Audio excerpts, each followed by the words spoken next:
Well, it's a war of words that's threatened Australia's international credibility, all over a sunken submarine deal. For weeks, France has been furious at Australia over scrapping a multi-billion-dollar deal to build submarines and instead forming a historic alliance with the US and UK. The French President Emmanuel Macron has accused the Prime Minister of lying about ditching the contract and blindsiding him. It was an extraordinary swipe, something rarely seen in global diplomacy. And now the Prime Minister has hit back, giving his version of events, arguing he gave the French counterpart plenty of warning. You think he lied to you? I don't think. I know. That, from my perspective, I must say that I think the statements that were made questioning Australia's integrity and the slurs that have been placed on Australia, not me, I've got broad shoulders, I can deal with that, but those slurs, I'm not going to cop sledging at Australia.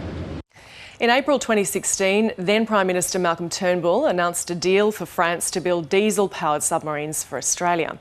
Around 18 months ago, the Prime Minister Scott Morrison says he began to explore other options, arguing the strategic environment in the Indo-Pacific had changed and diesel submarines didn't cut it. On June 15 this year, Scott Morrison argues he aired these concerns with the French President and told him Australia was looking for alternatives.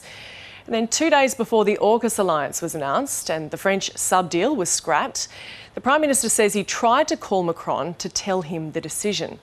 But the French President allegedly refused his call.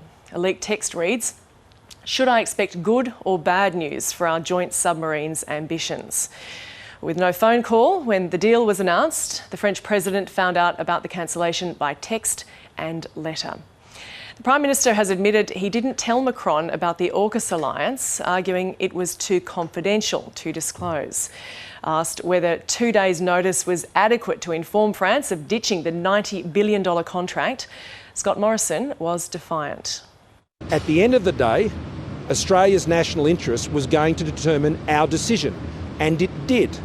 And we communicated that. So when there wasn't the opportunity for us to speak directly, I forwarded the letter by text message to him that set out our position.